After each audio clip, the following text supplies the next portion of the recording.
Som MMA-fighter så uppenbart så är han ju en extremt bra striker. Det är någonting som är liksom medfött. Slår stenhårt, det vet alla, det är ingen hemlighet. Hans offensiva brottning har förbättrats oerhört. Så pass att det är liksom en av hans styrkor numera. Jag skulle till och med säga att när man har tävlat emot, man delar ett speciellt band och som få människor har. Man har upplevt någonting tillsammans.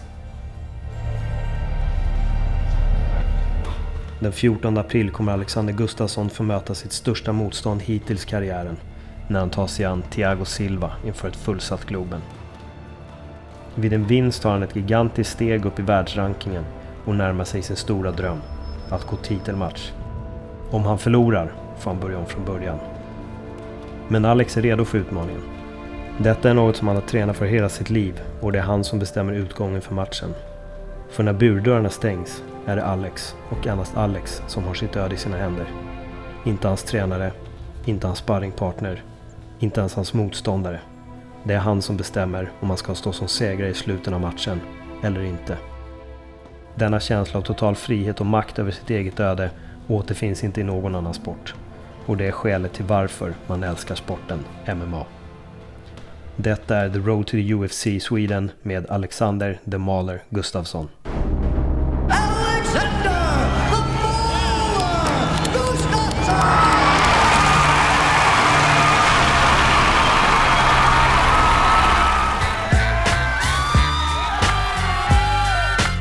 Dagens MMA har existerat i drygt 20 år, men sportens grunder dateras tillbaka till de olympiska spelen i det antika Grekland.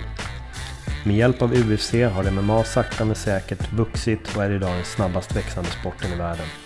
Mitt i allt detta finns en ung svensk kille som etablerat sig som en av världens främsta MMA-utövare, Alexander Gustafsson.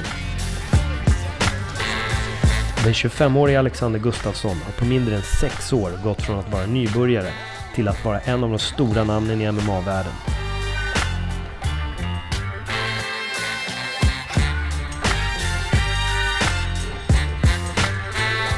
Med sin aggressiva fighting-stil som oftast resulterar i snabba vinster har Alex lyckats vinna MMA-fansens hjärtan.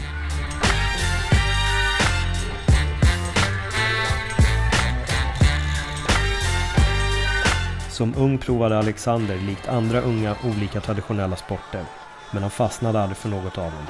Declaring the winner by TKO, Alexander The Mauler Gustafsson. Som ung höll jag på med fotboll, hockey, lite brottning. Jag stort sett alla sporter som alla ungdomar håller på med. Jag är väldigt aktiv. Jag har alltid tyckt om det här kampmomentet. Så boxning kom ganska naturligt och vi var ett gäng polare som gick då på träningarna. Det var häftigt och det var coolt och på den vägen är det. Vid 19 års ålder gick han på sin första MMA-träning i Göteborg på Gladius MMA under August Wallén. Jag började med MMA 2006. Jag såg de här gamla YouTube-klippen på Fedor och Wanderlei Silva och de här Pride-galerna som gick. Samma där var en polare som tog mig till en träning då och jag fastnade direkt. Jag gillade själva upplägget och det var en ny utmaning. Så att jag blev beroende direkt av sporten. Sporten är så bred.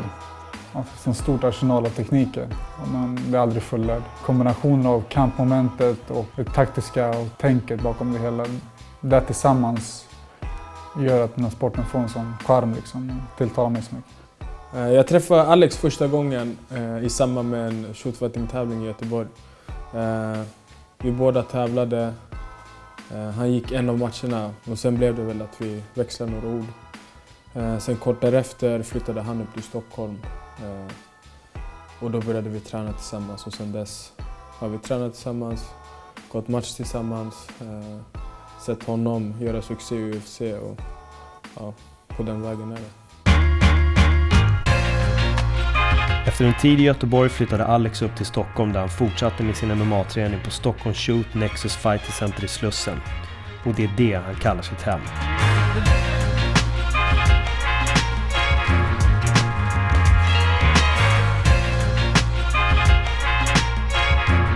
Andreas, som tidigare har varit huvudtränare för det svenska boxningslandslaget, är den som har yttersta ansvaret för Alex MMA-träning. Det är han som lägger upp Alex träningsschema inför hans matcher.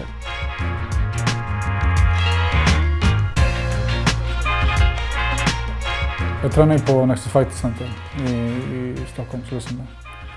Och där har jag min huvudtränare, Andreas Michael. Det är han som håller i allt. Det är min tränare, min mentor, min psykolog, min dietist. Det är mitt allt. Well, the day that I met him was that he had a lot of raw skill. So that was basically what he was going on, raw skill. And today he's using his natural abilities, which is like his distance, his height, his speed, technique. Instead of just relying on his pure physique and natural skill. Utöver Andreas har Alex även Jesper Hallberg, Erik Del Fiero och Max Philipsson som hjälper till med hans träning. Alex markgame, alltså till att börja med så när han kom till klubben, då hade han ju i princip nästan 0. Men han rörde sig ändå väldigt bra för att inte ha grapplat överhuvudtaget förut.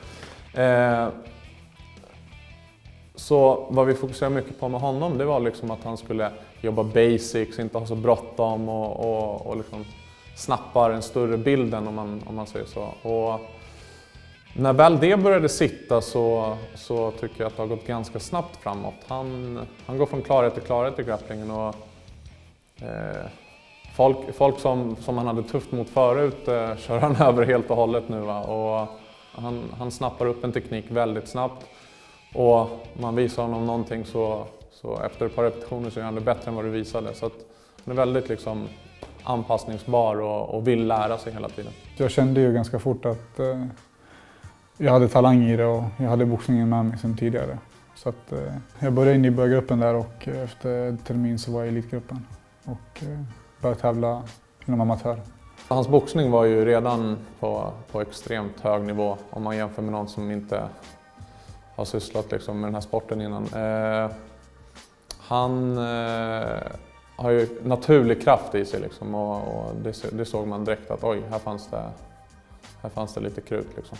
Well, I thought that he was very strong. He had like a lot of speed for being that heavy, and he was a brawler. So I was like, oh, good combination: willpower, drive, and he had like speed. I mina första proffsmatcher så var jag var inte riktigt. Jag var ingen teknisk fighter av något slag, utan jag hade talangen, jag hade hjärtat och jag hade bra klipp i mina slag. Det var ju bara brawl liksom. Jag kommer inte ens, mina första proffsmatcher, jag kommer inte ens ihåg att jag kommer inte ihåg någonting från matcherna för att jag fick så här blackouts. Det bara svartnade liksom.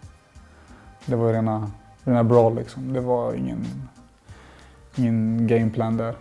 Utan det är någonting man utvecklar med rutin. Och sporten bygger mer eller mindre på att ha en taktik och en gameplan. Och jag fick lära mig det. Och liksom det kommer matchvana och sådär. Så att nej, det var tidigare. Efter att ha tävlat som professionell i 2 år skrev Alex 2009 på för världens största MMA-organisation, UFC. Han blev den blott 3:e svensken som kunde titulera sig som en UFC-fighter. Detta endast efter 3 års MMA-träning. Jag fick mitt UFC-kontrakt 2009, september tror jag det var. Och det är ett av mina bästa minnen. Vi har haft den så länge. Så att ja, det var helt sjukt, helt otroligt. Det var bland det bästa som har hänt mig. Första matchen i UFC var väldigt jobbig. Det var mycket nervositet och mycket känslor och sådär. Så den var tuff. Och Jared Hammond jag tror han hade 12-0 eller 12-1 något i rekord. Så att det var en tuff kille liksom. Så att jag var väldigt nervös för den matchen. Men jag vann den ganska fort och gjorde enligt många en ganska spektakulär debut. Så att jag är helt nöjd med den matchen. Med sammanlagt 5 vinster och endast en förlust i UFC har Alex sakta men säkert klättrat upp i rankingen och blivit en av de bästa MMA-utövarna i lätt tungvikt. Trots detta känner Alex inte någon press utifrån att prestera. Jag skulle säga att pressen ökar från fansen. Men jag sätter mindre press på mig själv. För att jag är mer säker på mig själv. Och jag har självförtroendet med mig och liksom i grund och botten så gör jag det här för att jag tycker det är kul. Jag gör det för min egen skull, inte för någon annans skull. Och med det så minskar pressen. Alltså jag sätter liksom ingen press på mig själv, jag går in och har kul. Men jag älskar att göra det här. Så jag försöker gå in då men liksom, jag försöker sätta press på mig själv helt onödan när jag kan gå in och ha kul istället. Och sen så vet jag också att jag har gått igenom ett helvete för att vara där. Jag har gått igenom ett tufft träningsläger. Jag har offrat tid ifrån nära och kära. Jag har rest. Jag har gått igenom ett helvete för att kunna vara där jag är idag liksom. Så att men press känner jag inte riktigt. Alltså jag känner ingen press från fansen så. Det finns en press, men jag känner inte av den.